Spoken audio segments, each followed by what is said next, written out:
The BNP have been in the papers recently. I've seen a bit of racist graffiti that kind of sums up the whole thing. It's in a kind of deprived housing area. On a newsagent, somebody spray painted BNP, and below the BNP, they drew a swastika. Right? Now, beside this swastika were a couple of unsuccessful attempts at drawing a swastika.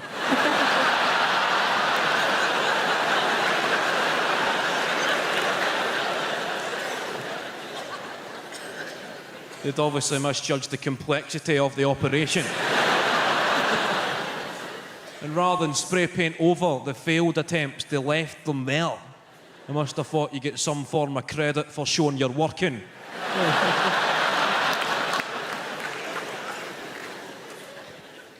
I was reading the government plans to provide musical instruments to children, like young people from deprived areas, because that'll solve the problems. Musical instruments. No. What's up, son? Your mum's a crack addict. Your dad's in jail. Don't worry. Have a Glocken spell.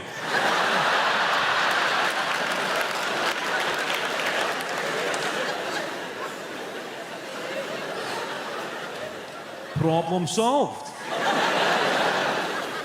Oh, cheers, mate. Thank you. Everything's fine. A, B, C, D, E, F, G. A lot of fond memories growing up. The good old days. I liked school. My favourite class at school was woodwork. Remember craft and design? I never actually liked the subject. I liked the teacher. See, everybody's woodwork teacher was an alcoholic. I remember this guy, our woodwork teacher. He would just be sitting at his desk about 10 minutes in to the woodwork lesson, and he's not even spoke a word. Right? Just sitting there, going,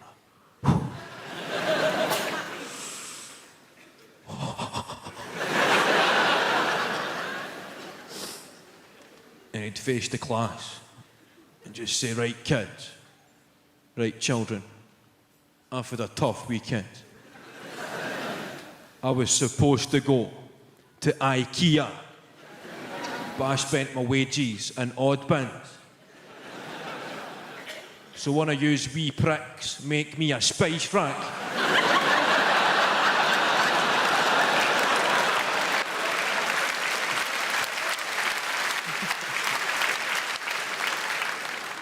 And when you were 12 years old, that was pressure. When a middle-aged man's marriage depends on your abilities with a tube of glue and a bandsaw. I left school.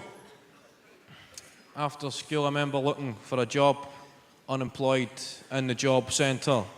First job, you see, a customer service advisor's assistant. One of these jobs, it just gets shiter and shiter every word they use. Just goes mwah, mwah, mwah. Basically means you make the tea for the guy that makes the coffee. Like,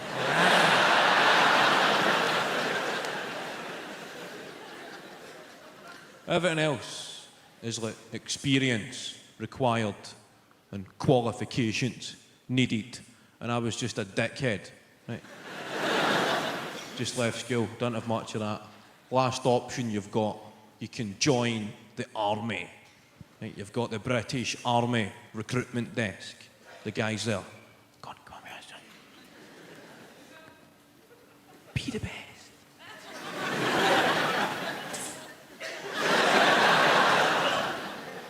And I'm thinking, me, join the army, be the best. T-Mobile just said, I don't have enough qualifications to sell phones. Microsoft just said, I don't have enough experience to answer phones. And you want to give me a machine gun?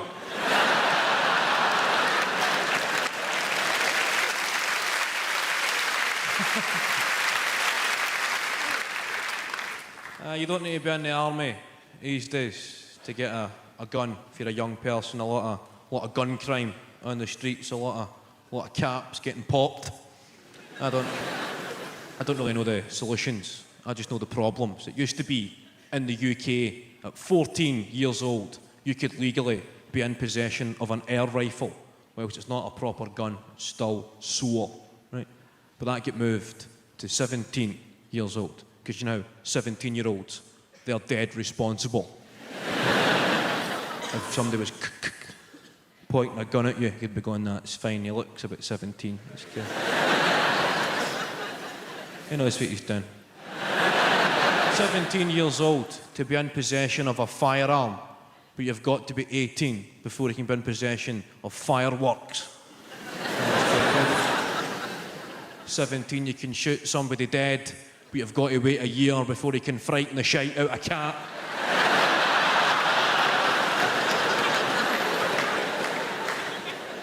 But drugs, I get offered drugs quite a lot in this game. You get offered the usual suspects like ecstasy, speed, and a drug called horse tranquilizer.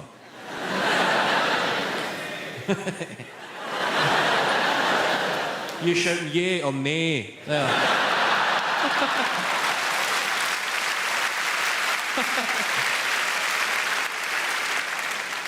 I can understand people who don't know anything about drugs.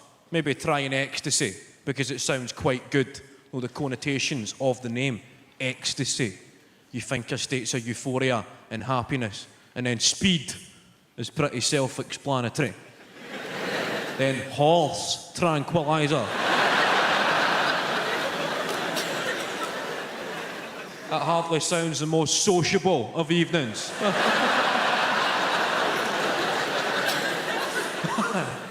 The fact they've replaced the original name with the effect it has on a horse.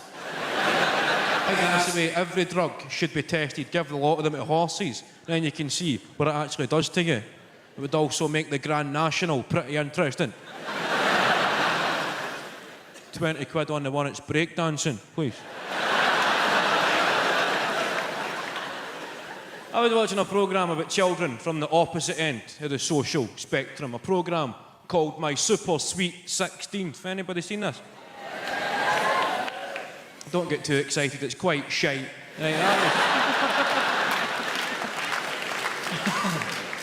I was watching it about 2 o'clock in the morning when the TV's quite shite. Anybody watch late night telly? You ever been up that late at night when the TV just goes, "Get to bed"? There's nothing to see here. Unless you're a deaf baseball fan with a gambling problem, Peter.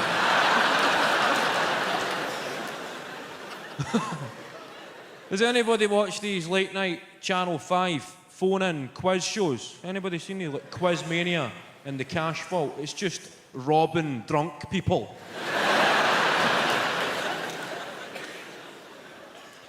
No, you come in at night, there's some guy going, "Okay, everybody. Okay, thanks for watching, okay? For £10,000, we're looking for a guy's name."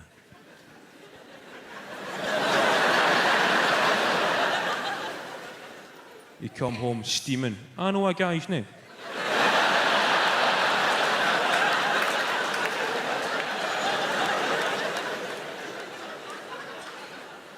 £10,000. I know a few guys' names. Watching this Super Sweet 16th, what it is, it's these millionaire parents, and they've given their 15-year-old kids a budget to spend on their 16th birthday party. This one young guy, his dad gave him £200,000, right, as a budget to spend on his 16th birthday party.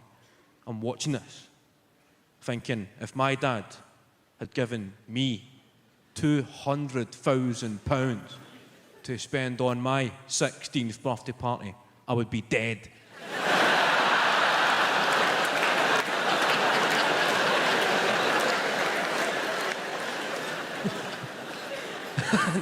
It would make for a more interesting TV show. Your 16th birthday party, you should be grateful for a bottle of Mad Dog 2020. and a smelly finger.